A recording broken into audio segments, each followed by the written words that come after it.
એક દીકરી છે, 15 વર્ષની, 17 વર્ષની, 18 વર્ષની, 20 વર્ષની થઈ. નામ છે નમ્રતા.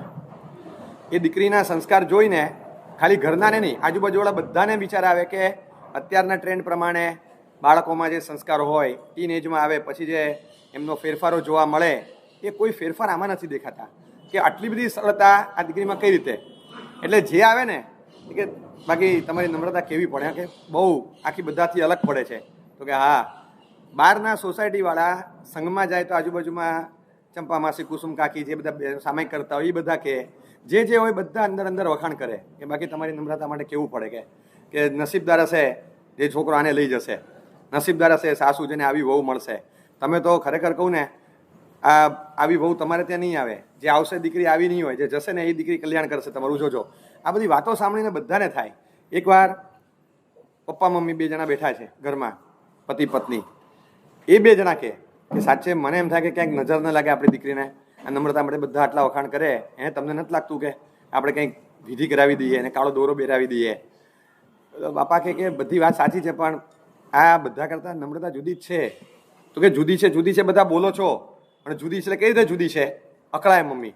તમને જો હું કહું કે તમે 50 છોકરી ભેગી કરો, એ 50 છોકરીઓ 15, 17, 18 વર્ષ વીતે પછી કેવી હોય છે અને આપણી નમ્રતા કેવી છે? તો કે વાત સાચી છે. હા, તો કે હા ખાલી આપણી સારી છે બોલો છો. સારી છે એટલે કલ્પના બહારની સારી છે, ગજા બહારની સારી છે, તમારા મગજમાં ના બેસે એટલે હદ સુધી સારી છે. આવું મળે જ નહીં કોઈ કેરેક્ટર. તમે જાઓ આખો દિવસ મોબાઈલ લઈને બેઠા હોય, છે આપણી દીકરીમાં આવા લક્ષણ છે? તો કે ના. એટલે આ નમ્રતા જુદી પડે છે.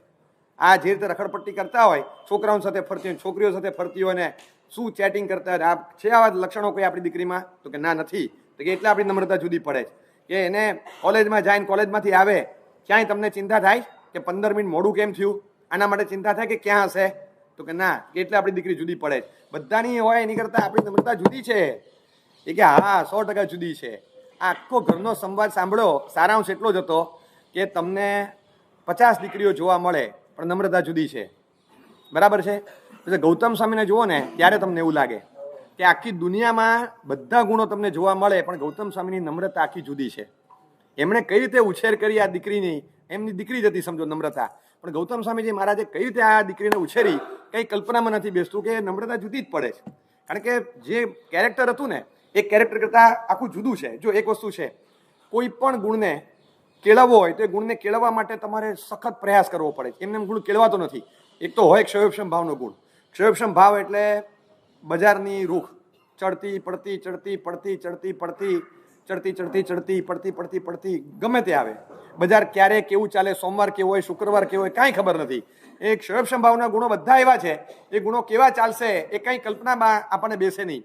પણ ગૌતમ સ્વામીજી મહારાજ માટે આખું જુદું પડશે. એમનો જે નમ્રતાનો ગુણ હતો, વિનયનો ગુણ હતો, સિદ્ધ કક્ષાનો હતો. સિદ્ધ કક્ષાનો ગુણ છે. જો કોઈ પણ ગુણ હોય તો પહેલા સંકલ્પ કક્ષામાં આવે. કોઈ પણ ગુણ એટલે ખાલી ગુણ નહીં, ગુણ અને દોષ એઝ વેલ એઝ દોષ બંને જ. કોઈ પણ ગુણ કે કોઈ પણ દોષ એક સંકલ્પ કક્ષામાં હોય, એ પછી સાધના કક્ષામાં આવે અને પછી સિદ્ધ કક્ષામાં આવે. જીવનની અંદર ક્ષમા ભાવ કેળવો છે. બહુ જ મનમાં ધારદાર અસર થઈ ગઈ, સાંભળ્યું, વાંચ્યું, ફીલ થયું કે હવે તો કોઈ કાળે કોઈ જીવ પ્રત્યે વેરઝેર રાખવા નથી. જે થવું હોય તે થાય. તેલ પીવા જાય, મારા કરોડ રૂપિયા જાય તો ચાલે, વેરઝેર નથી રાખવા કોઈના પ્રત્યે. બસ ક્ષમા ભાવનો સંકલ્પ થયો. આ ક્ષમા ભાવનો જે વિચાર પ્રગટ્યો કે હવે તો ક્ષમા આત્મસાત કરે છૂટકો છે. જેની સાથે ચોપડા ચોખ્ખા કરવાના છે ને આજે સાંજ પેલા કરી નાખું, એ પેલા સમોસરી પ્રતિક્રમણ નથી કરવું. બસ આ સંકલ્પ કક્ષાનો ક્ષમાનો ગુણ. પછી સાધના કક્ષામાં આવે. હું બધાની માફી માગું પણ આની નહીં. એ એકમાં કંઈ ખાટું મોડું નથી થયું એની તો નહીં જ. હા, એકવાર એ સામેથી કહેતો હોય કે ભૂલ મારી હતી, મિચ્છામિ ગુરમ, તો બરાબર. એ પેલા તો નહીં જ. બસ એટલું મનમાં ક્યાંક તો છે ને સંઘર્ષ આવે. સંકલ્પ કક્ષાના ગુણમાંથી સાધનામાં જાઓ એટલે એ ગુણ આત્મસાત ન થાય. એમાં તમારે સંઘર્ષ કરવો પડે અને એ સંઘર્ષ કરતાં કરતાં એવું થાય કે 5 વાર તમે સફળ થાવ, 6ઠ્ઠી વારમાં તમે હારી જાઓ, ગુણ જતો રહે, પાછો પ્રયત્ન કરો, પાછો આવે, પાછો કરોળિયો કેમ જાળા બનાવતો તૂટે, ઉપર ચડતા 4 વાર પડે, પાછો ઉપર ચડે. એવી રીતે આ સંકલ્પ કક્ષામાંથી સાધના કક્ષાનો કોઈ પણ ગુણ હોય તો એ વારે ગુણ હાથમાંથી જતો રહે, પાછો પ્રયત્ન કરો, પાછો કેળવો, પાછો જતો રહે, પાછો કેળવો. રાત્રિ ભોજનનો ત્યાગ હોય દાખલા તરીકે, આ વખતે રાત્રિ ભોજનનો ત્યાગ સંકલ્પ કક્ષામાં આવ્યું. પછી સાધના કક્ષામાં આવ્યું, પર્યુષણ પછી મુકાઈ જાય, પાછું ચોમાસા પછી મુકાઈ જાય. બારગામ ગયા તો મુકાઈ જાય, બહારથી કોઈક ઘરે આવ્યું તો મુકાઈ જાય, આપણે કોકના ઘરે ગયા તો મુકાઈ જાય, આપણે કોઈક ભેગા મળીને ત્રીજી જગ્યાએ ગયા તો મુકાઈ જાય. ટકે ક્યાં? કારણ કે સાધના કક્ષામાં છે એટલે સામાન્ય હિચકિચાટ આવે, સહેજ જરાક આલમડોલમ થાય એટલે એ ગુણ મુકાય છે. તો હવે સાધુનો રાત્રિ ભોજન ત્યાગ કયા સંયોગોમાં એ તિવિયારનું પચકાણ લે? ભોજન ભૂલી જાઓ, ખાલી ગરમી કેટલા ડિગ્રી વધે તો સાધુ પાણીની છૂટ રાખે? મને કહો. આ સાધના કક્ષા, સિદ્ધ કક્ષાનો જે થવું હોય કમ વોટ મેં, આમાં કોઈ વિકલ્પ નહીં. દિવસ મચકાય 24 MP હારમ, પાણારનું 24 થશે, બાકી 24નું તિવિયાર કોઈ કાળે નહીં થાય. પ્રાણ જશે, આનાથી નીચે કંઈ નહીં, કોઈ કાળે નહીં. બસ આ સિદ્ધ કક્ષાનો ગમે તે સંયોગ હોય, નળી ચાલતી હોય, વેન્ટિલેટર પર હોય, બે હાથમાં ઓક્સિજન ને બાટલા ચડતા હોય, બધું ચડતું હોય, એક બાજુ પ્લેટલેટ ચડાવો ને એક બાજુ ઓક્સિજન ચડાવો ને એક બાજુ બ્લડ ચડાવો ને ઘણું ચડતું હોય, બાટલાય ચડાવો, 4 બાજુ બે પગ, બે હાથમાં 4 નળીઓ નાખેલી હોય ને અહીંયા માસ્ક પહેરાવેલો હોય. આ કક્ષામાં રહેલા સાધુ એને પણ મુપત્તિ છાતી પર પેઠેલી હોય, મુપત્તિનું પરિલન કરી શકે એમ નથી, એના વધી બાજુનો 3જા આવશ્યકની 6ઠા આવશ્યકની પરિલન કરે, પણ કાનમાં સૂત્ર બોલી આપે. પ્રતિક્રમણ તો ત્યાંય કરવાનું, ભલે તું આઈસીયુમાં હોય, પ્રતિક્રમણ વગરનો દિવસ નહીં. આ સિદ્ધ કક્ષાનો ગુણ છે. આપણો સાધના કક્ષાનો હોય, સાધના કક્ષાનો કે પ્રતિક્રમણ રોજ કરવાનું, પછી ક્યારેક ક્યારેક ચૂકાઈએ જાય. કેમ? તો ગઈકાલે બારગામ ગયો હતો, એટલે ગઈકાલે હમણાં નહોતો આવ્યો, એટલે બારગામ કહેતા તો ત્યાં કર્યું હતું ના. પછી બારગામ એટલે પછી બારગામ, મારું કટાસનું અહીંયા હોય, ખાલી કટાસનું અહીંયા હોય, કટાસનું સામાયિક પ્રતિક્રમણ બધું જ અહીંયા મૂકીને જવું. હું બહાર જાઉં ત્યારે આ બધું લીધા વગર જઉં છું, અને આવું ત્યારે પાછું લઈ લઉં. એટલે આ સાધના કક્ષામાં પ્લસ માઇનસ ચાલ્યા કરે. સાધુ ગમે તે સંયોગોમાં પ્રતિક્રમણ ન ચૂકે એટલે ન ચૂકે. સિદ્ધ કક્ષાનો ગુણ છે. અને જેને સંકલ્પ કક્ષાનો હોય કે બસ આપણે નક્કી કર્યું છે કે હવે રોજ પ્રતિક્રમણ કરવાનું. ક્યારથી? તો કે બસ એ હવે નક્કી કરવાનું બાકી છે, બાકી કરવાનું નક્કી. એ સંકલ્પ કક્ષામાં જ રહે, એનાથી આગળ ન વધે. તો કેટલા બધા ગુણો એવા છે. એવું જ દોષમાં છે. કોઈ પણ દોષ આતંકવાદી હોય, એ આતંકવાદી માટે જનૂન એ સિદ્ધ કક્ષામાં છે, એને વિચાર ન કરવો પડે. એમ ટ્રિગર દબાવવું એટલે રમતની વાત. તમે આંગળી બોળીને તિલક કરો ને ભગવાન, એટલી ઇઝીલી થઈ જાય ફટ કરતું. આમ લાઇટર ચાલુ કર્યું તો બેનને કેટલી વાર લાગે? પાપડ શેકો છે, ગરમ કરવું છે, ફટ લાઇટર ચાલુ કરતા વાર કેટલી? આને ફાઇટર ચાલુ કરતા વાર ન લાગે, 1 સેકન્ડમાં ગોળીબાર કરી દે. એના માટે સિદ્ધ કક્ષા છે. જેને સંકલ્પ કક્ષા હોય, ધ્રુજતા હાથે બિચારો નવું હાથમાં લેતો હોય ત્યારે, અને સાધના કક્ષામાં આવે ત્યારે 5 વાર મારે, એમાં 2 વાર ચૂકાઈ જાય, 3 વાર ઢીલો પડી જાય, ગભરામણ થઈ જાય, એટલે એ બધું થાય. પણ સિદ્ધ કક્ષામાં જનૂન આવે એટલે પતી ગયું. પછી તો કોઈના બાપની સાડાબારી નહીં, દયાનો છાંટો નહીં. જનૂન જેવો દોષ પણ એકદમ. હવે હું તમને કહું કે આ ગૌતમ સ્વામીને મેં કીધું ને, ખરેખર એમની નમ્રતા જુદી પડે છે. એ સમજવા માટે પહેલાં બેકગ્રાઉન્ડ તમે સમજો. કેમ ગૌતમ સ્વામીનો વિનય, પૌંડરીક સ્વામીનો વિનય નહીં હોય? એમ 1152 ગણધરમાં કયા ગણધર ભગવાનનો વિનય ન હોય? પણ ગૌતમ સ્વામીનો વિનય એટલા માટે વખણાયો. પૂનમના દિવસે ચાંદો જોવાની મજા કેમ આવે ખબર છે? એ જ ચાંદો દિવસે હોય કે ન હોય? આકાશમાં દેખાય નહીં, જોવાની મજા ના આવે. બેકગ્રાઉન્ડ ડાર્ક હોય ને ત્યારે જે તમને જોવાની મજા આવે, અહંકારનું આખું બેકગ્રાઉન્ડ હતું, એમાં જે પૂર્ણિમાનો ચાંદ ખીલ્યો છે. એટલે આખું સિનારીઓ જુદો છે. જે અહંકારનું બેકગ્રાઉન્ડ એમણે પહેલાં આપેલું હતું એ કુદરતી હતું, ઊભું નથી કર્યું. અને હજી તમને કહું કે સિદ્ધ કક્ષાનો અહંકાર હતો, સિદ્ધ કક્ષાનો અહંકાર, એમાંથી સિદ્ધ કક્ષાની નમ્રતા, સિદ્ધ કક્ષાનો વિનય ગુણ કેવો ડેવલપ કર્યો છે, ગજબ. એમણે આશ્ચર્ય એ થાય કે કોઈ પણ વ્યક્તિએ ધીમે ધીમે ધીમે ધીમે ઘૂંટીને સિદ્ધ કક્ષામાં ક્યારે આવે? પેલા સંકલ્પ કક્ષામાં આવે, પછી વર્ષો સુધી ઘૂંટીને એને સાધના કક્ષામાં લઈ જાઓ. સાધનામાં પણ મધ્યમ સાધના કક્ષા, પેલા જગન્ય, પ્રારંભિક, મધ્યમ, પછી એકદમ ઉત્કૃષ્ટ તરફ જતી પરિપક્વ સાધના દશા, પછી એકદમ પાકટ સાધના દશા, અને પછી તો તમને કહેવાય પૂર્ણ સાધક કક્ષાનો ગુણ. પછી સહેજ આગળ જાઓ એટલે સિદ્ધ કક્ષામાં પરિણમી જાય. સાધના કક્ષામાં વેરિએશન છે. સંકલ્પ કક્ષા એક સરખી હોય, સિદ્ધ કક્ષામાં એક સરખું હોય, પણ સાધના કક્ષામાં વેરિએશન હોય. સમજ્યા? હવે મેં આંબેલ કર્યા 16 દિવસ, મારા માટે સંકલ્પ કક્ષાનો તપ કહેવાય. બહુ તો સાધના કક્ષાનો સંઘર્ષ કરવો પડે. હેમવલ્લભ સુરી મહારાજ માટે આંબેલ એટલે સિદ્ધ કક્ષાનો ગુણ કહેવાય. હા સાહેબ, આંબેલ ચાલે સાતામાં સાહેબ? એમને પારણું કરે ત્યારે પૂછવાનું, બાકી એમને તો કંઈ છે જ નહીં. એ સિદ્ધ કક્ષાનો ગુણ હોય. કોઈ ઉપવાસ કરે, અને હંસરત્ન શ્રી મહારાજ ઉપવાસ કરતા હોય, એ સિદ્ધ કક્ષાનો ગુણ છે. એમને કાંઈ લેવા દેવાનો હોય? કાંઈ નહીં, કશું જ નહીં. એટલે સિદ્ધ કક્ષા છે. હવે એ પરાકાષ્ઠાનો ગુણ હોય, એટલે એમના માટે આ બધા મહાત્માઓ માટે બહુ સરળ હોય. એવી રીતે કોઈ પણ ગુણને, એવી રીતે દોષને પણ તમે કેટલા વર્ષો સુધી ઘૂંટો ત્યારે સાધના કક્ષા પ્રારંભિકમાંથી પરિપક્વ સાધના કક્ષામાં આવે, બરાબર? એ પછી આગળ જાઓ ને ત્યારે સિદ્ધ કક્ષાનો ગુણ બને. હવે સીધા મિરેકલ 50 વર્ષ સુધી એમણે અહંકારને ઘૂંટ્યો છે. અને ફિનિશ પ્રોડક્ટ નમ્રતા એ કેવી રીતે થાય? 50 વર્ષ સુધી તમે નમ્રતાને ઘૂંટીને સાધના કક્ષામાં પરિપક્વ બનાવો, પછી સિદ્ધ કક્ષાનો ગુણ હાથમાં આવે. પણ તો તમે સીધો સિદ્ધ કક્ષાનો લઈ લીધો. ઘૂંટ્યું છે અહંકાર, ઘૂંટ્યો અહંકાર. અને તમે કેસર ઘસીને લસોટીને તૈયાર રાખો, આમ નાખો દૂધમાં, બધું પીળું થઈ ગયું, કેસરી દૂધ થઈ ગયું, સરસ તૈયાર. પણ તમે લીંબુના ફૂલ ઘૂંટીને તૈયાર કર્યા હોય અને પછી કેસરી દૂધ કેવી રીતે બને? તમે ઘૂંટ્યો છે અહંકાર. 50 વર્ષ સુધી અહંકારને ઘૂંટવામાં બાકી નથી રાખ્યું, કંઈ કશું બાકી નથી રાખ્યું. પરાકાષ્ઠનો અહંકાર. અને એક દુર્ગુણની અપેક્ષા વિચારો તો પણ એ સાધન કક્ષા નહોતી, સિદ્ધ કક્ષાનો અહંકાર હતો. કેવળ જ્ઞાનને પડકારવા નીકળે. આ કોઈ નાની વસ્તુ હતી? શેનો સર્વજ્ઞ? હમણાં જઈને હરાઈ આવું. ભગવાનની પાસે અહંકારના કમાન્ડે જબરા છે. બાહુબલીને કહી દીધેલું અહંકારે, ખબરદાર ભગવાન પાસે જતો નહીં. ટીંગાઈ ગયું 1 વર્ષ. ઇન્દ્રભૂતિને એ જ અહંકારે કમાન્ડ આપ્યો, જા સૌથી પહેલા ભગવાન પાસે જા. એ અહંકારનો જ કમાન્ડ હતો. પણ એ સીધો દોડીને ભગવાન પાસે ગયો અને અદ્ભુત પરિવર્તન થયું.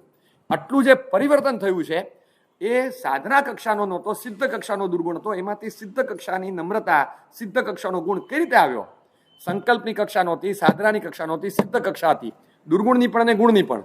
તમે 50 વર્ષ સાધના કક્ષામાં ઘૂંટો, પછી સિદ્ધ કક્ષાનો ગુણ પ્રગટે. અમારે આત્મસાત સંયમ થાય, પણ મહિનાઓનો પર્યાય, વર્ષોનો પર્યાય થાય, પછી આત્મસાત સંયમ થાય. એવું ના હોય. પણ સ્થૂલીભદ્ર સ્વામીનું કેવું હતું? સાધના કક્ષાનો દુરાચાર ઘૂંટેલો, સિદ્ધ કક્ષાનો દુરાચાર કહી શકાય એવો ઘૂંટેલો હતો. અને આવ્યા ત્યારે શુદ્ધિ પણ સિદ્ધ કક્ષાની છે. બસ એવું જ કંઈક લાગે આપણને કે અદ્ભુત ચરિત્ર. ગૌતમ સ્વામીએ 50 વર્ષ નકરો અહંકાર ઘૂંટ્યો, ઘૂંટી લસોટીને અહંકારને લસોટ્યો અને નમ્રતા તૈયાર થઈ ગઈ. ખબર નહીં કે આ કેમિકલ ચેન્જીસ ક્યાં થયા અને અદ્ભુત પરિવર્તન આવ્યું. એટલે બધા કરતાં આમની નમ્રતા જુદી પડે, એ 100% પડે છે. કારણ કે બેકગ્રાઉન્ડ જોરદાર હતું. કાળું બેકગ્રાઉન્ડ હોય પછી ચાંદોને જોવાની મજા આવે.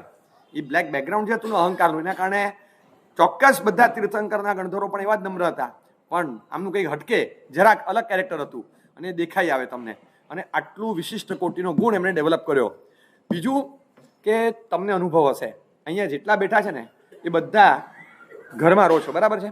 50 વર્ષથી, 60 વર્ષથી, 70 વર્ષથી, 75 વર્ષથી, 35 વર્ષથી કે 30 વર્ષથી તમે ઘરમાં રહો છો. અને લગભગ બધા મિનિમમ બીજું ઘર તો હશે જ. પહેલા એક ઘરમાં હતા, અત્યારે બીજું હશે, કોકનું ત્રીજું ચોથું હશે. પહેલા પોળમાં હતા, શહેરમાં હતા, અથવા અહીંયા આ એરિયામાં પહેલા બીજે હતા, હવે અહીંયા છીએ. તમે 100% મોટા ભાગના 25-50 વર્ષમાં 1 કે 2 ઘર તો બદલ્યા હશે, બરાબર? તમને બધાનો અનુભવ નહીં? એક ઘર કોઈ પણ માણસ બદલે ત્યારે શરૂઆતમાં 12 મહિના સુધી જૂના ઘરે ટપાલ આવ્યા કરે, ના આવે? તમે ઘર બદલ્યું, ભલે આખા ગામમાં જાહેરાત કરી દીધી, પણ તોય જૂના એડ્રેસ પર ના આવતી ટપાલ. બાજુવાળાને કહે કે ભાઈ મારી ટપાલ આવે તો રાખજો ને, હું 3-4 દિવસ આવીને લઈ જઈશ બધી. એ કેટલી ટપાલો આવે ત્યાં આગળ, કેટલી ટપાલો આવે. આ ભાઈ અહંકાર એપાર્ટમેન્ટમાં રહેતા હતા, બરાબર? એમને અચાનક ઘર બદલ્યું રાતોરાત. અને બસ જોરદાર વેનેશિયન વિલા હોય ને, વિનય વિલામાં રહેવા જતા રહ્યા. અને નવું અલ્ટ્રા મોડર્ન ટેનામેન્ટ લઈને બેસી ગયા ત્યાં આગળ ભગવાનના શ્રી ચરણોમાં. ઘર બદલ્યું, આખા ગામમાં જાહેરાતે થઈ ગઈ કે ઇન્દ્રભૂતિએ ઘર બદલ્યું, પણ જૂના એડ્રેસ પર કોઈ ટપાલ ના આવે. અહંકાર એપાર્ટમેન્ટ, કેર ઓફ ઇન્દ્રભૂતિ, અહંકાર એપાર્ટમેન્ટ, ના આવે કોઈ ટપાલ. અને તમને કહું કે કેટલા નિમિત્તો હતા, ગણવા બેસીએ ને તો એમ લાગે કે ઢગલા નિમિત્તો છે કે 100% જૂના સરનામે ટપાલ આવે છે. 100% આવે. સૌથી પહેલી વાત તમને કરું કે ગૌતમ સ્વામીજી મહારાજ ભગવાન પાસે જે દિવસે આવ્યા ને, ધ વે હી સરેન્ડર્સ, એ જે રીતે ભગવાનની પાસે સરેન્ડર થયા ને, હું કહું છું આ સરેન્ડર થવાની ઘટના જેવી હતી કે જેમાં અહંકાર સર્જાય. વીર એકાકી 4000 દીક્ષા ધુરજીને પતિ, 4000ની સાથે ઋષભદેવે દીક્ષા લીધી, કોઈ 300 સાથે, કોઈ 600 સાથે, બરાબર? ભગવાન મહાવીર સ્વામી કેટલા સાથે દીક્ષા લીધી? ભગવાન તમે એકલા 500 સાથે આવું છે. ઇન્દ્રભૂતિ પહેલી એન્ટ્રી જ વાઇબ્રન્ટ છે. તમે જો 500 ચેલાને લઈને આવ્યો છે. જે દિવસે પોતે ચેલા તરીકે જાહેર થાય છે, એ દિવસે પોતે 500ના ગુરુ તરીકે જાહેર થાય છે. આ એન્ટ્રી એમની કેવી વાઇબ્રન્ટ છે. પહેલો મિસ કોલ અહંકારનો, અહીંયા પહેલી ટપાલ અહંકાર એપાર્ટમેન્ટ પર ત્યાં જ લખાય જૂના સરનામે. ત્યાં હજી દીક્ષા પહેલી ઘડી, હજી પહેલા અંતર્મુહૂર્તમાં કે ભગવાન જોયું ને, આપણે તમે દીક્ષા પછી 500 કેટલા વખતે પહોંચ્યા, અને એ તમે ભલે 500 પહોંચ્યા કે 4400 પહોંચ્યા, એ તો હું આવ્યો એટલે, બરાબર છે? હું ના આવ્યો તો હું થયું? ગઈકાલ તમારું ભવાઈ થઈ ગઈ ને, ન તો થાય તો થઈને ભવાઈ રહી ગયું ને બધું બાજુ પર. એટલે કોઈ સવાલ નથી. પણ આપણી એન્ટ્રી એટલે 500ની સાથે હું આવું તો પછી બેન્ડ બાજા સાથે જ આવું, એટલે એમને તો આવીશ નહીં. દીક્ષા સીધી 500 સાથે. વર્તમાનમાં 20 ને 40 દીક્ષાઓ એક સાથે એક માંડવે થતી હોય ને સાંભળીશ. કદાચ 2 ભાઈઓ દીક્ષા લેતા હોય, 3 ભાઈઓ હોય કે પપ્પાને 2 દીકરા હોય, તો મારા બાપુજી મહારાજને 2 ચેલા દીક્ષા દિવસે મળ્યા હતા. એટલે એમને હતું કે આપણે આવ્યા તો 2 ને લઈને આવ્યા એમ, બરાબર છે. તો ચલો 2 ને 4 ને, પણ કોણ 500 ને લઈને આવે? કોણ આવે? ભવર દોશીએ નતા આવતો. ગમે એવો દીક્ષા લે 500 થોડા આવે તમારી પાસે. 500 શ્રાવકો પાસે સુધી મૂકવા નતા આવતા. મેં જોયા દીક્ષાના મંડપમાંથી, ત્યાં 5000 હોય, પણ અહીંયા મૂકો તો 25 જણા આવે, બધાને પગ બળતા હોય. 500 જણા મંડપથી અહીંયા મૂકવા ના આવે આપણને, તો ત્યારે 500 જણા જીવન સંગાથી બનીને સાથે આવે શિષ્ય તરીકે. અને ખરેખર તો આમની નમ્રતા જુદી, ઓલા 500નું શું? આમે ઇન્દ્રભૂતિને પકડ્યા. એ જેને પકડે એને, એ આપમાં તો આપમાં, એ કોંગ્રેસમાં તો કોંગ્રેસમાં, એ ભાજપમાં તો અમે ભાજપમાં. અમારી મગજ ચલાવવાનું નહીં. એ કે મગજ ચલાવ્યું, ગ્રેટ સમર્પણ છે 500નું. બાકી આપણે એકવાર વિચાર તો કરીએ ને, બધી વાત સાચી છે, પણ આ ન ચાલે. આપણે ગુરુએ કર્યું એ વિચારવું પડે ને, આપણા ટ્રસ્ટીએ કર્યું એ વિચારવું પડે ને, બાપુજીએ કર્યું એ વિચારવું પડે. એમ કઈ પપ્પા હા પાડી દે, પણ કઈ આમાં થોડી હા પડાય કઈ. આપણું મગજ તો લઈને બેઠા છે, મગજ કોણ ગીરવે મૂકે છે? આ તો કઈ રાખ્યું જ નથી. 500ના સમર્પણને ધન્યવાદ છે. એક જણે વિચાર નથી કર્યો, ઇન્દ્રભૂતિ કર્યું, એટલે એ હવે ભગવાનની પાસે. તો ભગવાનની પાસે ગયા તો હું જોઈને આટલું બધું હરાવા આવ્યા હતા. એ વડો તો આવવું જોઈએ ને, બાકી શું? કંઈ જ નહીં. એ જ્યાં ત્યાં અમે, આટલી સરળ સમર્પણ ભાવના હતી. એટલે મૂળમાં વ્યક્તિત્વ જેવું હતું કે સમર્પિત શિષ્યો એમને મળેલા. એ 500 મગજ નથી ચલાવ્યું. ઇન્દ્રભૂતિ અહીંયા છે તો અહીંયા, આજે હવે ભગવાન પાસે આવી ગયું, અમે 500 ભગવાન પાસે. એમણે સ્વતંત્ર મગજ નથી ચલાવ્યું 500 કે ઇન્દ્રભૂતિ એમ છે ને ભગવાન પાસે જાય. આપણે વિચારવું પડે કે આજ સુધી જેની સામે લડાય એનાથી જવાનું આવે, તો મતલબ શું પછી? તો મતલબ જ નહોતો ને.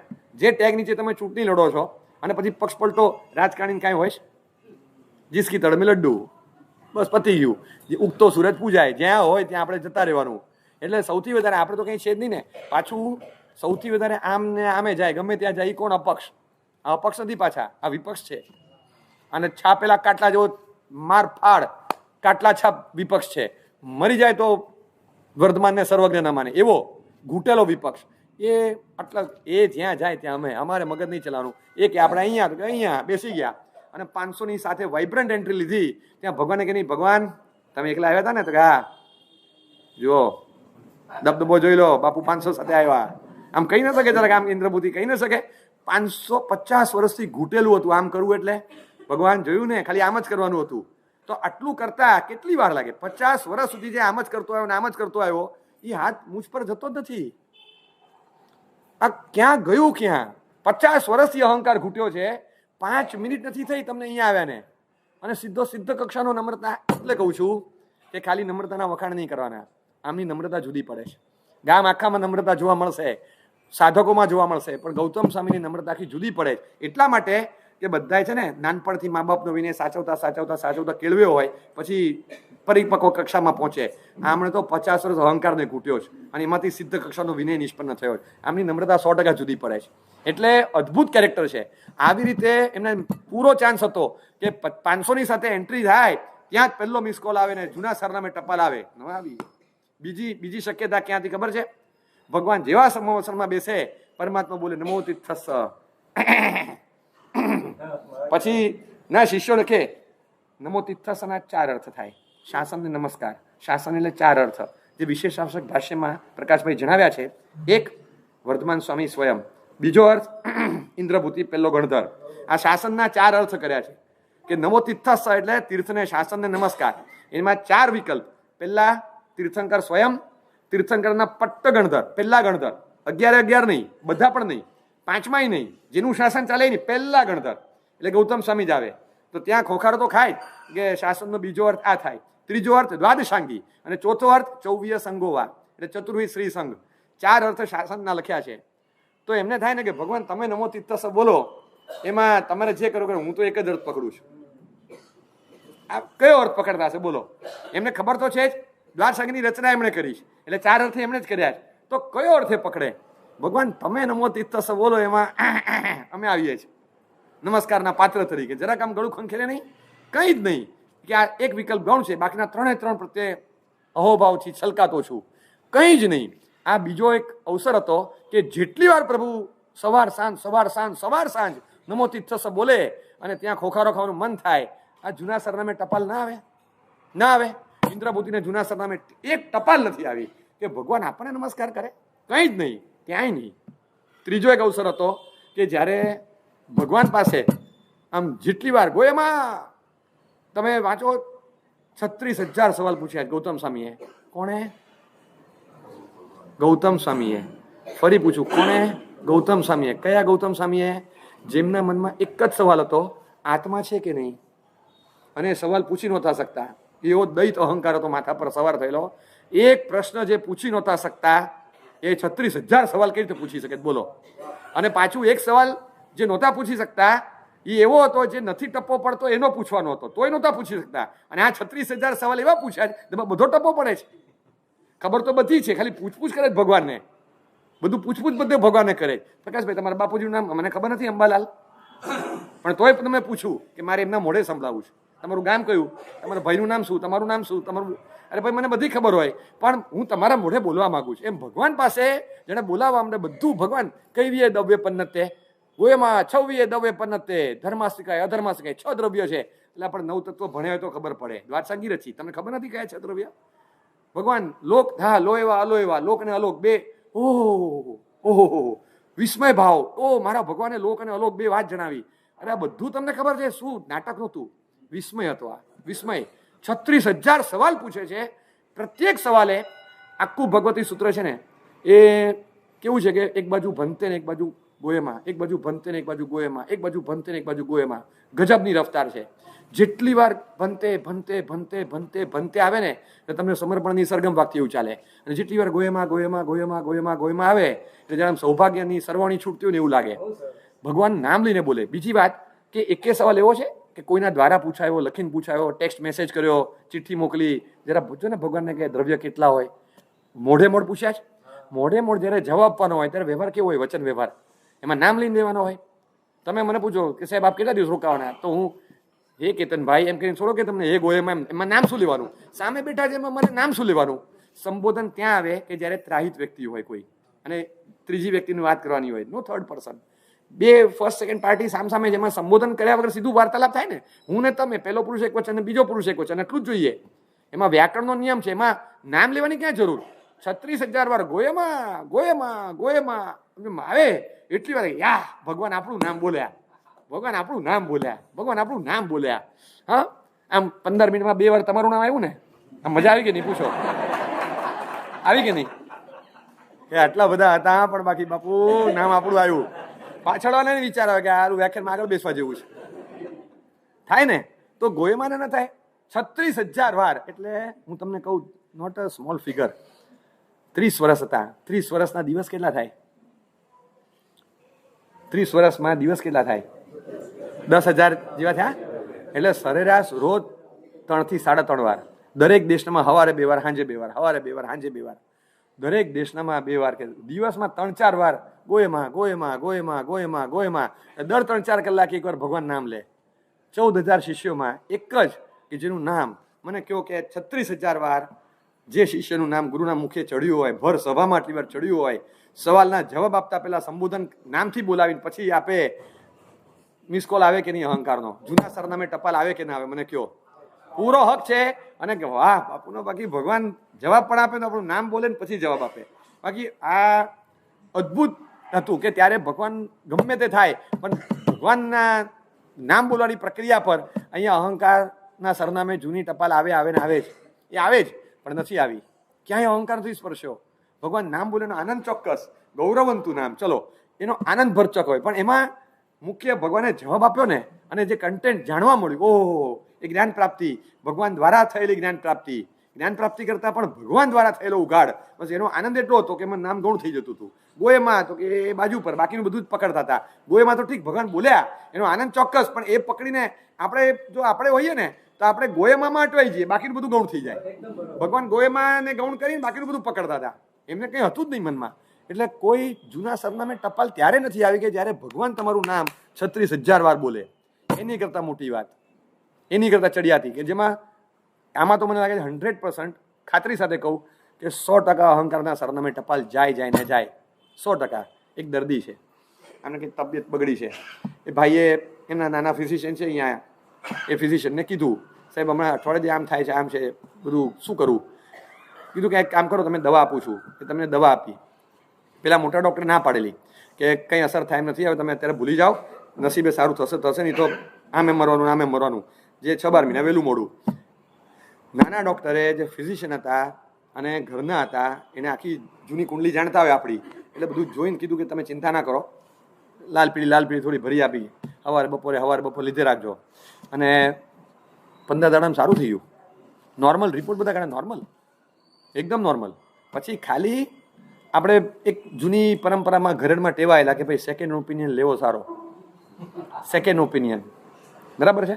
એટલે મોટા કન્સલ્ટન્ટ હતા એની પાસે ગયા, રિપોર્ટ બધા કે સાહેબ રિપોર્ટ બધા નોર્મલ આવ્યા છે. તો કે તમે તો મને કહેતા હતા ને આ તકલીફ છે, જૂના ઘા સાહેબ આ મહિનામાં રિપોર્ટ આ ને આ જુઓ. તો કે શું કર્યું તમે? કે ઓલા ડૉક્ટરે કીધેલું એકચ્યુઅલી કે નથી લાગતું કંઈ સારું થાય. એ કે સાહેબ અમારા જે ઘરના ડૉક્ટર હતા ને, ડૉક્ટર મહેતા, એમણે આ દવા આપી. તો કે શું વાત કરો, એમ કઈ દવા આપી? પ્રિસ્ક્રિપ્શનના કાગળિયા જોયા. હવે આવડા મોટા ડૉક્ટર, એ કે આ ટબુરિયું કહેવાય મારી સામે, આ સર્જન કક્ષાનો મોટો કન્સલ્ટન્ટ, અને એવો એ કે મારી 3 માળની હોસ્પિટલ છે અને 300 ફૂટનું ક્લિનિક નથી આનું, એની દવાથી સારું થઈ જાય. હવે સ્વાભાવિક એને થાય કે સરસ, આ ઓકે ચલો ને આ દવા ચાલે, એક દવા છે ને 2 દવામાં ફેરફાર કરવા જેવો છે, લાવો ને હું તમને કરી આપું. એ કરે છે, 2 દવા કેન્સલ કરે ને 2 નવી પ્રિસ્ક્રાઇબ કરે. એને કર્યું અને એ દવા લીધી 15 દાડામાં ભાઈ મરી ગયા. હવે ઓલો નાનો ડૉક્ટર શું કરે મને કહો? કોણે કીધું તું તને ડાયા થવાનું? તું મોટો તારા ઘેર, મારો પેશન્ટ હતો ઉકલી ગયો એમને, મારી દવાથી સીધું, મારી સીધી જેનરિક દવાથી એનાથી સારું થઈ ગયું, હું કરવા તે ભારેખમ દવા આપી.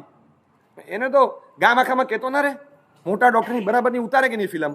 એ કે આપણે બધું સરખું કરી નાખ્યું, આખો કેસ ચૂથી નાખ્યો, આખો કેસ બગાડી નાખ્યો. આ મોટા ડૉક્ટર જો 1500 રૂપિયા ફી છે, આપણે 150 પતાવ્યું હતું. આ હું કહ્યું અને હું પતાવ્યું માણસને, બાકી હું પતાવ્યું માણસ જ પતી ગયો. આખા ગામમાં કહેતો ન ફરે. સેમ ઘટના હતી, સેમ. ગૌતમ સ્વામી ભગવાનથી હાલી ખેડૂત પ્રતિબોધ પામ્યો. નાના ડૉક્ટરે છે દવા આપી, સારું થઈ ગયું. ભગવાનને જોઈ ઓઘો પાછો પીને જતો રહ્યો. આવડા મોટા ડૉક્ટર પાસે ચારિત્ર મૂક્યું. ગૌતમ સ્વામીને તે અરે ભગવાન, vote the hair you have done. આખો મારો ટ્રેક રેકોર્ડ ભૂસી નાખ્યો. આપણે દીક્ષા આપી, કેવળ જ્ઞાન વગરનો એ કેનો હોય, આ ઓઘા વગરનો થઈ ગયો. અરે ભગવાન તમે શું કર્યું? ક્યાં મોકલ્યા તમારી પાસે આને? મેં બધાને કીધું જાઓ ભગવાન પાસે, આ મારી ભૂલ કે મેં તમારી પાસે મોકલ્યા. આખા ગામમાં કહે આલિકને આપણે દીક્ષા આપી દીધી, ભગવાનને પાછો જતો રહ્યો. લો મેં આલિકને દીક્ષા આપી દીધી, ભગવાનને પાછો જતો રહ્યો. મને કહો જૂના સરનામે ટપાલ આવવાની સંભાવના હતી કે નહોતી? એક ટપાલ નહીં, એક ટપાલ. ભવિતવ્યતા, એના કર્મયોગ એવા હશે. ક્યાંય નહીં તો મારાથી પ્રતિબોધ પામેલો ભગવાનને જોઈને પાછો જતો રહ્યો. બોલો, અને જે ભગવાનને જોઈને પાછો જતો રહ્યો એને આપણે પ્રતિબોધ પામેલો. આમ આફરો કેવો ચડે, રિવર્સમાં વિચારો તો વધારે ખતરનાક છે. મેં આપેલી દીક્ષા ભગવાનને જોઈને પાછો જતો રહ્યો. આ છે ને 20% મારે, 80% ફોર્સ વધી જાય સીધો.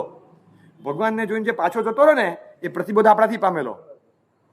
એટલે ભગવાનને જોઈને પાછો જતો રહ્યો, મને જોઈને દીક્ષા લઈ લીધી. બોલો, આટલું છે આ બાપુનું પુણ્ય. આમ હું તો કહું 100% ચાન્સ હતા જૂના સરનામે ટપાલ આવે ને આવે. એક સરનામું નહીં, કશે નહીં. તમે જુઓ સિરીઝ ઓફ ઇન્સિડન્ટ્સ, કેટલા દાખલા છે જ્યાં જૂના સરનામે ટપાલ આવે જ. ગૌતમ સ્વામીજી મહારાજ સૂર્યમંત્રના પીઠમાં કેન્દ્ર સ્થાને છે. એક બાજુ સરસ્વતી, ત્રિભુવન સ્વામીની, લક્ષ્મી દેવી, 64 ઇન્દ્ર, 24 યક્ષ, 24 યક્ષિણી, 16 વિદ્યાદેવી, 9 ગ્રહ, 10 દિક્પાલ, જયા વિજયા જયંતી અપરાજિતા, 4 દેવીઓ, આ બધાના કેન્દ્ર સ્થાનમાં ગૌતમ સ્વામી. આ ઋષભદેવ ભગવાનના વખતથી ચાલ્યો આવતો સૂર્યમંત્ર ચંદ્રપ્રભ સ્વામી વખતે બદલાયો.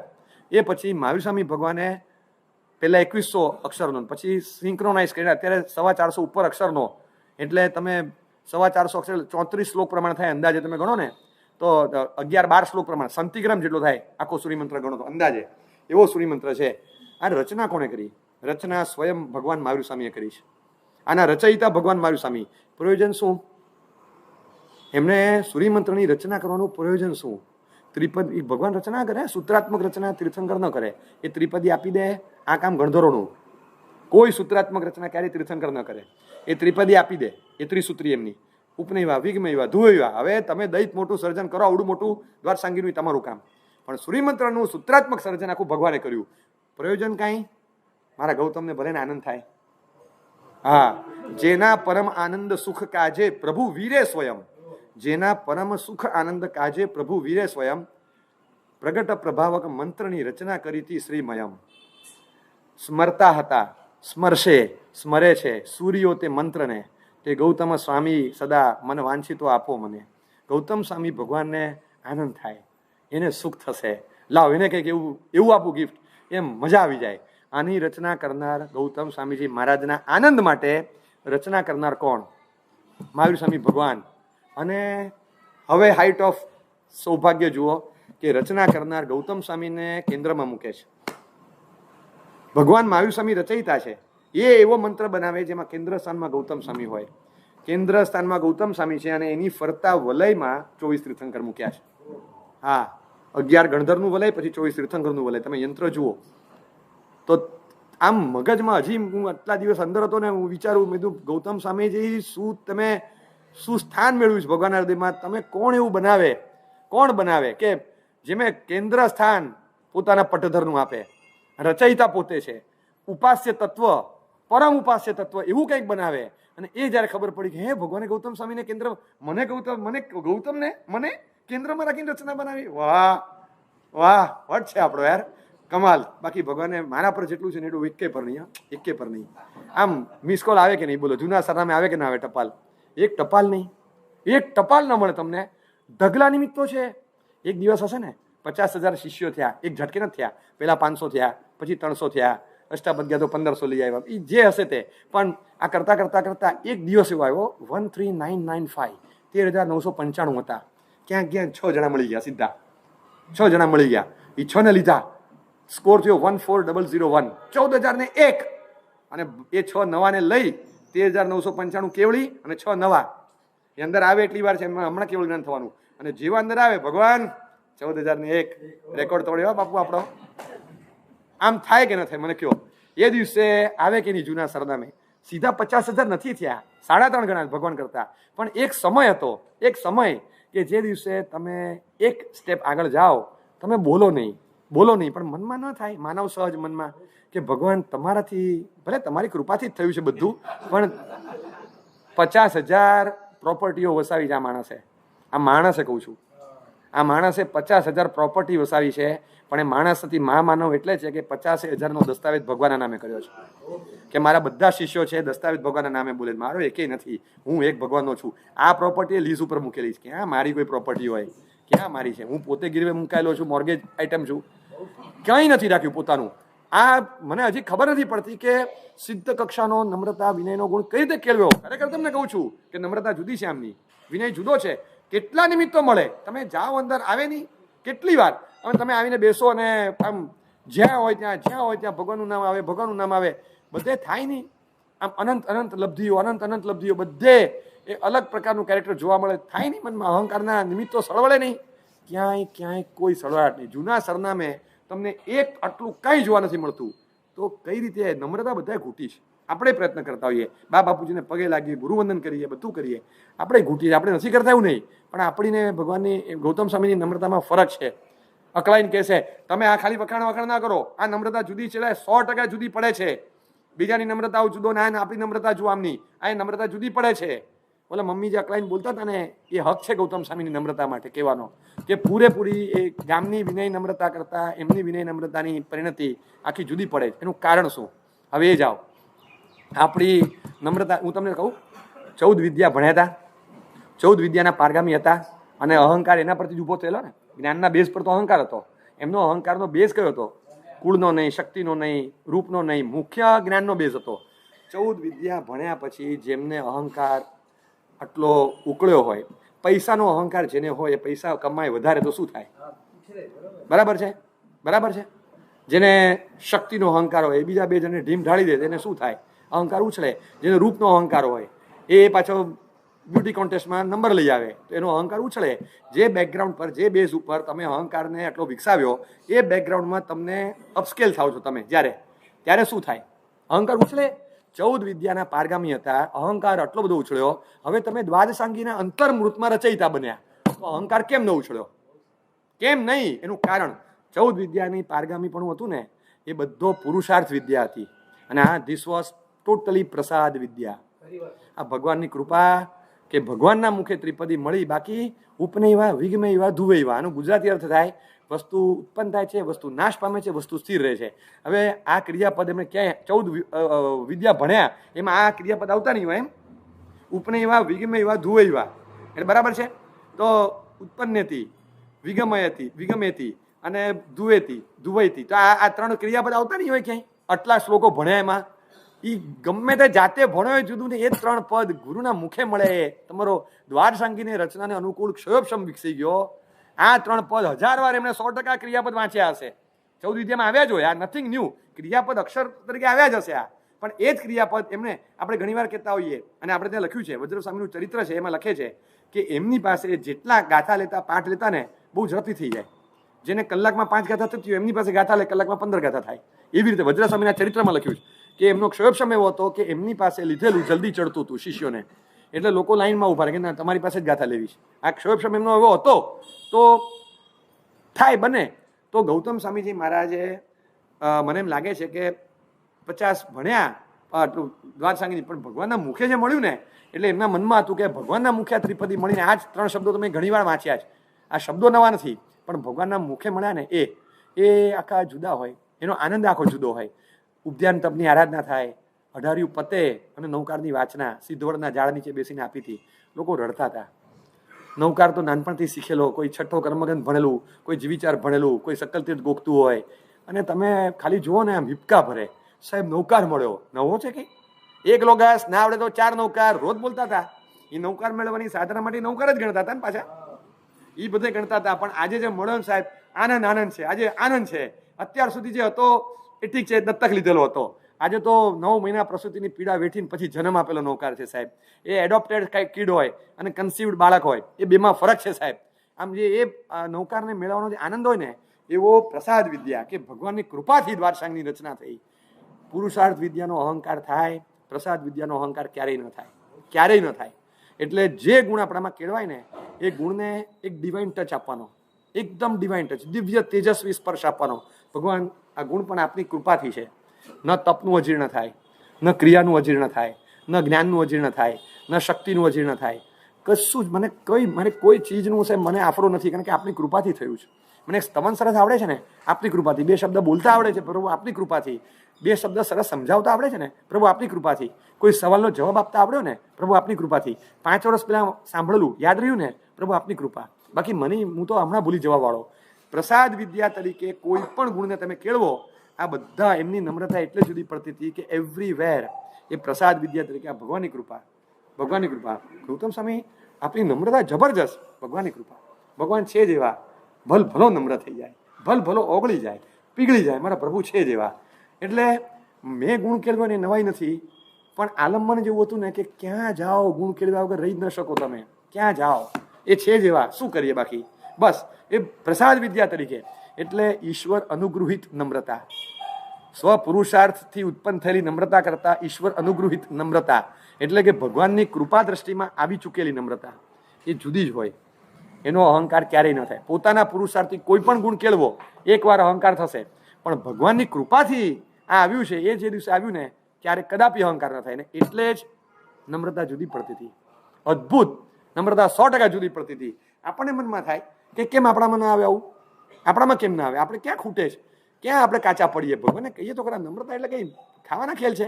ગમે તે કોઈ પણ આપણે આકર્ષણ ના થાય. શું લબ્ધિઓ લઈને બેઠા છે, કેવું લઈને બેઠા છે. આપણે લાગે કે આ શું તમે બધું આટલું લઈને બેઠા. આ છે ને ભગવાન ગૌતમ સ્વામી માટે એમ કહી શકાય કે એમની બધી એમનો વિનય ગુણ હતો ને એ શાલીભદ્રની રિદ્ધિ હતી, પણ એમની લબ્ધિઓ બધી મમ્મણ શેઠની રિદ્ધિ હતી. તમને બતાવું, શાલીભદ્રની રિદ્ધિ છે ને આખા ગામને દેખાડે, આખા ગામ જોતા રહી જાય, ચાક ચમાળ. એ બગીમાં નીકળે તો એ ખબર પડે ને હે આ તો કપડાં જુદા છે, ગઈકાલના જુદા છે, એ આ તો ઘરેણા જુદા છે, ગઈકાલના જુદા હતા. એનું રોજ નવા ઘરેણા જોવા તમને મળે, તેજસ્વી ઘરેણા. આ એનો રોજ વિનયના ચમકારા નવા જ મળે. એ 500ની સાથે એન્ટર થયા બાકી નમ્રતા જોરદાર. ભગવાનને ભંતે કઈને બોલાવે, ક્યાંય 500નો આફરો નથી, ભગવાનની તરફ નજર છે જોરદાર. રોજ એમનો અહંકારનું નવું તેજ જોવા મળે. અને એમનો આમ શાલીભદ્રની રિદ્ધિ જેવો જોરદાર નમ્રતાનો ગુણ હતો. અને એમની જેટલી લબ્ધિ હતી ને, લબ્ધિ કેવી ખબર છે? કેવી લબ્ધિ? અણીમાં લબ્ધિ. અણીમાં લબ્ધિ એટલે અણુ જેવા.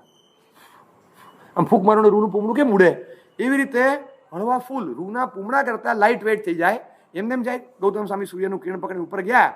આ સોલાર પાવર વાપરનારો પહેલો માણસ હતો અવસર પેઢી કાળનો, કે જે સૂર્યનું કિરણ પકડીને ઉપર ચડ્યા. બરાબર છે, સાયન્સથી વિચારો તો આ જ થયું ને. સોલાર પાવર એમણે યુટિલાઇઝ કર્યો અને આ 1 કિલો ઉતરે નહીં, છટના પાણે છટ કરે તો 1 કિલો ઉતરે નહીં, વ્યવસ્થિત હતા. તો તમે ગૌતમ સ્વામીની મૂર્તિ જો, રાજચંદ્રની મૂર્તિ જોઈશ કેવા હોય એવી એક મૂર્તિ બતાવો લો ગૌતમ સ્વામીની, હોય એવી બને ને, હોય એવી બને. ગૌતમ સ્વામીની મૂર્તિ એમ જરા ભરાવદાર જ હોય, કારણ કે હતા ભરાવદાર તો હતા વળી. તો તપ નહોતા કરતા, તપ બધું કરતા હતા, પણ ખબર નહીં શરીર ઉતરે જ નહીં. અને ઉપર ચડવાનું ઉતરે, હળવા ફૂલ થઈ ગયા, ફટાક કરતું ઉપર ચડી ગયા. અણીમાં લબ્ધી, લઘીમાં લબ્ધી એટલે આટલા નાના થઈ ગયા, આટલા નાના.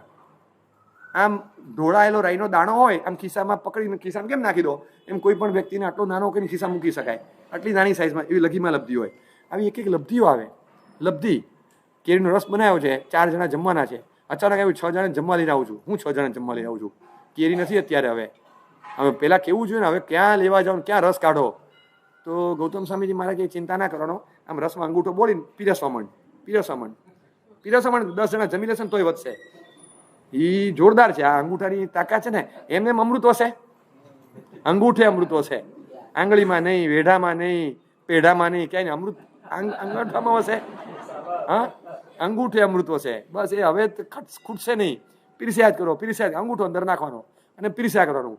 આ લબ્ધિ હતી, અક્ષીણ માનસ લબ્ધિ. ખૂટે જ નહીં, ક્યારેય ન ખૂટે એવી લબ્ધિ. આવી અનંત લબ્ધિઓ એમને વરેલી છે. આ બધી મમ્મણની રીતિ.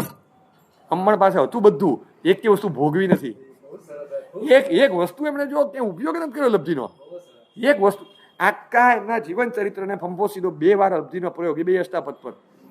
એ ઓલા 1500 તાપસ વખતે ઓલું ઉપર ચડ્યા એ, અને પછી પૂછ્યું એમણે કે તમારે પારણું કરવાનું છે ને આજે? હા. બોલો શું લાવું? તો 15 કે ખીર લાવશો? ઓકે. અહીં ઠારીત માસીબાઈનું ઘર છે, અહીં અમારે ગોચરી જાય મહાત્મા બપોરે અને પૂછે કે બોલો શું લાવું? તો કે ગુલાબજાંબુ. કે ભાઈ મળશો લાવીશ, નહીં તો ડબકા લઈ આવો, તો ડબકા વાપરી લેજો પછી ગુલાબજાંબુ સમજીને. હા, આંબેલ ખાતાના ડબકા ગુલાબજાંબુ સમજીને વાપરજો. બીજું શું કરું ભાઈ? મળશો તો લાવીશ. કેમ તમે ગુલાબજાંબુ કહો, તમે ઘેબર કહો, હોવું જોઈએ ને કોકના ઘરે.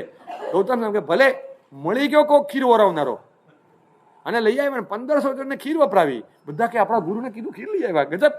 પણ ક્યાંથી આવી આ અક્ષીણ માનસ લબ્ધિ? એ ધારે લઈ આવે, એ સંકલ્પ કરે કે આમને આ વપરાવું છે, એ વસ્તુ મળી જ જાય નિર્દોષ એમને. અને અંગૂઠો અંદર રાખીને પાત્રામાંથી આપતા કે 1500 જણને વપરાય. એક પાત્રામાં 5 જણની, 7 જણની, અમને પૂછો મેક્સિમમ 10 જણની ગોચરી આવે. કેટલાની આવે? 1500 જણની ખીર એક પાત્રામાં વોરી લે, કઈ રીતે આવે? પણ લબ્ધિ હતી ને, અક્ષીણ માનસ લબ્ધિ. આવી લબ્ધિઓ એક ઉપયોગ નથી કર્યો ક્યાંય. આ લબ્ધિઓ બધી મમણની રીતિ પડી જ રહી. કોઈ જગ્યાએ લબ્ધિઓ શક્તિઓ બતાવી નથી. અને ખરી લબ્ધિ જો એમની જોવી હોય ને, તો જે માગવાનું મન થાય, આમાંની એક નથી જોતી, એક પણ નથી જોતી. પણ ભગવાન અમને એવી લબ્ધિ આપો કે જે લબ્ધિનો પ્રયોગ કરીને તમે અષ્ટાપદ ચડી ગયા ને, એ લબ્ધિ નહીં આપતા ચાલશે. અષ્ટાપદ ચડી ગયા, સડસડાટ એવી લબ્ધિ મળી જાય તો હું શિખરજી ના ચડી જાઉં? આ ગિરનાર જવાનું મન થાય, પણ 2 મહિનાથી વિચારું ગરમી બહુ છે. પણ ગમે એવી ગરમી હોય, ભલે 50 ડિગ્રી હોય, જો ગૌતમ સ્વામી જેમ ચડવાનું હોય તો આપણે કંઈ વાંધો ખરો? દર અમાસ પૂનમે ના જઈએ? હા, જવું ને. કે ક્યાં આપણે વાંધો છે? આપણે ક્યાં ચડવું છે? એલિવેટર સીધું જતા જ રહીએ, સીધા ઊભા કિરણથી ઉપર. એવું નથી. એ ભગવાન અમને કોઈ લબ્ધિ નથી જોતી. જે લબ્ધિથી તમે અષ્ટાપદ ચડી ગયા, અમને એ લબ્ધિ આપો કે ગૌતમ સ્વામી આપને ખાલી ભગવાને એટલું કીધું, ગૌતમ તમારી ભૂલ થઈ, જાઓ આનંદ શ્રાવકને જઈને માફી માગ્યા હો. અને ભગવાન, હાજી સાહેબ, અને ભગવાનને તમે હા પાડી અને જે લબ્ધિથી આનંદ શ્રાવકના ઘરના 3 પગથિયા ચડ્યા ને, ભગવાન એ લબ્ધિ મને આપો કે મારી ભૂલ થાય ને ત્યારે એ 3 પગથિયા ચડતા હાફ ન ચડે મને. બસ આખો અષ્ટાપદ ન ચડી શકું, પાલિતાણા ગિરનાર ન ચડી શકું, મને ચાલશે, પણ ભગવાન મને એ લબ્ધિ આપો કે જે લબ્ધિના કારણે તમે આનંદ શ્રાવકના, ભગવાન તમે મને કહો, ભગવાન હું આનંદ શ્રાવકને માફી માંગુ. ભગવાન તમને ખબર છે આ વ્યવહાર શુદ્ધ થાય. તમે તીર્થંકર છો, હું ગણધર છું, મારે તમને ઉપદેશ ન પાય, પણ ભગવાન હું તમને ખાલી મારી 2 વસ્તુ સાંભળો. આનાથી આખો વ્યવહાર ખોટો પડશે, ખોટી પરંપરા સર્જાશે, સાધુઓ પાસે શ્રાવકો માથે ચડી બેસશે, ભવિષ્યમાં આચાર્યો પાસે અને સાધુઓ પાસે માફી માંગવાના ધંધા શ્રાવકો કરશે. સાધુઓને કહેશે તમારી ભૂલ થઈ, અને સાધુઓથી ભૂલ થાય, ભગવાનના વખતથી થતું આવ્યું છે. બસ આ બધા માથે ચડશે, ભૂલ થઈ છે માફી માંગી લઉં, પણ એને ત્યાં જવાની વાત ખોટી છે. ભગવાન એ વાત આ વધારે પડતી કરો છો, આ વસ્તુમાં હું સંમત નથી. ઇફ આઈ વેર ગૌતમ, હું કહી દઉં ભગવાનને કે ભગવાન વ્યવહાર શુદ્ધિનો પાઠ હું તમને ભણાવું, બાકી તમે મારી નિશ્ચય શુદ્ધિ કરી આપો. અને બીજું કહું, ભગવાન ઇજ્જત શું રાખી તમે મારી? તમારો શિષ્ય છું. મારા 50,000માં છેલ્લામાં છેલ્લાને કેવળ જ્ઞાન, આ તમારા 14,000માં પહેલો કેવળ જ્ઞાન વગરનો છે. પછી તમે શું વાત કરો છો? અને તમે 50,000ની વચ્ચે મારી ફજેતી કરો છો. મને કેવું તું ને ગૌતમ તારી ભૂલ થઈ.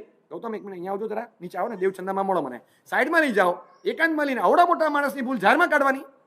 તમે બધાને કહો કે મોટા માણસની જાહેરમાં ભૂલ ન કઢાય. તમે શું કર્યું ભગવાન? ઇફ આઈ વેર ગૌતમ, ભગવાને ખગડાઈને પૂછું નહીં? હક છે 100% પૂછવાનો.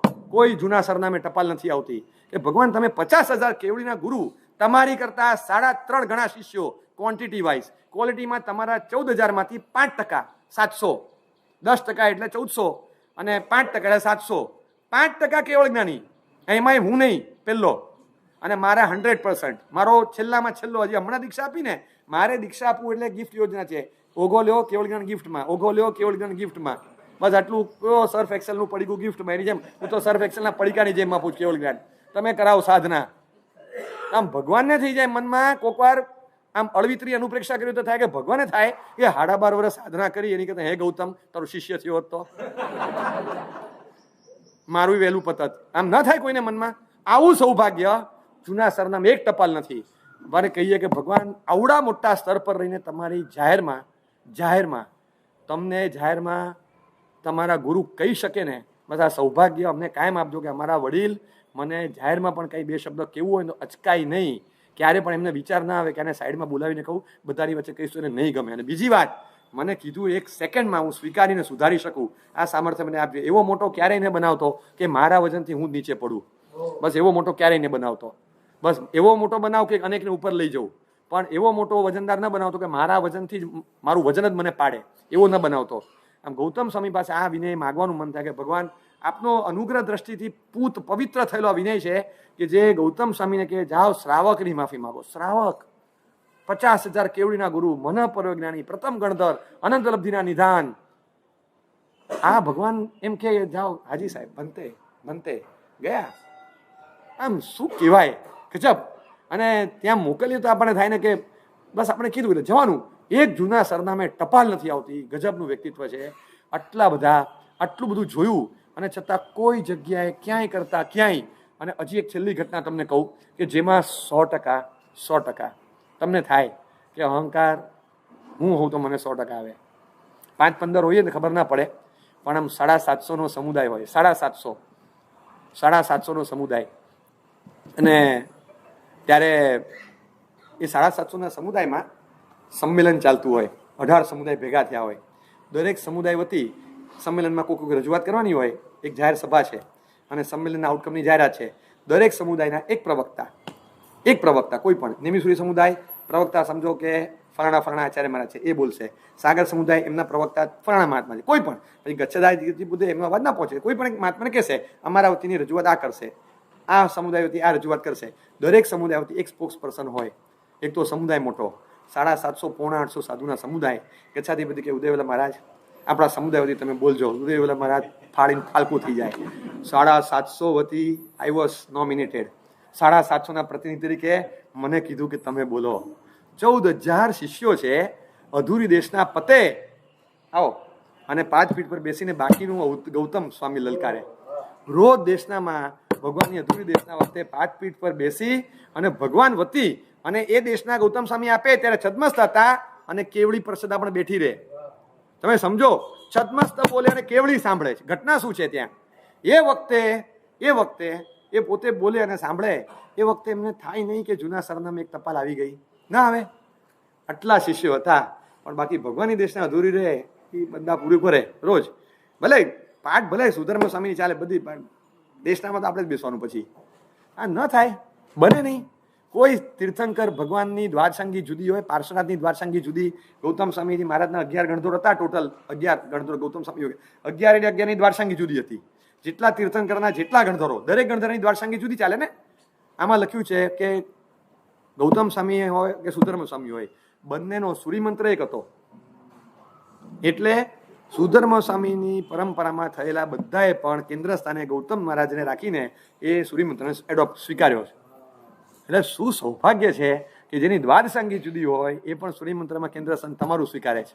લખ્યું છે કલ્પમાં કે બંનેનો સૂર્યમંત્ર એક હતો. તો આવું સૌભાગ્યનું સ્થાન એ ગૌતમ સ્વામીજી મહારાજ અને એમનો વિનય એટલે વખણાય છે કે ઈશ્વર અનુગ્રહિત વિનય છે. ભગવાન તમારી અદ્ભુત કૃપા હતી, આ વિનય એમની કૃપા દ્રષ્ટિથી પ્રાપ્ત થયો છે, નહીં કે પુરુષાર્થી. અહંકાર પુરુષાર્થી હતો, એને શાપ. જે પુરુષાર્થી ઊભો થાય ને એને હું તમને કહું, એનો વ્યાપ વધતા વાર ન લાગે અને એને શાપ લાગતા વાર ન લાગે. અહંકારનો વ્યાપ એટલો વધેલો અને એને શાપ લાગ્યો તો નામ શેષે થઈ ગયો, ભગવાનનો અભિશાપ લાગી ગયો તો પત્યું. એવી રીતે પણ જે પુરુષાર્થી નથી કર્યું, પુરુષાર્થી ઉત્પન્ન નથી, પ્રસાદજન્ય ભગવાનની કૃપાથી, પ્રસાદ વિદ્યા તરીકે પ્રસન્નતા ભગવાનની કૃપા થઈ કે બસ એનાથી નિષ્પન્ન થયેલો ગુણ છે, એને ક્યારેય નજર ન લાગે. એ બાળક જન્મે ત્યારે, એ બાળક જન્મે ત્યારથી જ કાન પાછળ કાળા બે ટપકા લઈને જ જન્મે, એને નજર ન લાગે ક્યારેય. અને ઈશ્વર અનુગ્રહિત કૃપા કહેવાય. બસ એવો ગુણ. અને એટલે જ ગૌતમ સ્વામીજી મહારાજની નમ્રતા ખરેખર જુદી હતી. આપણે ચોક્કસપણે મનમાં એમ થાય, ગૌતમ સ્વામીજી તમારી નમ્રતા જુદી હતી, એવી કેળવી છે.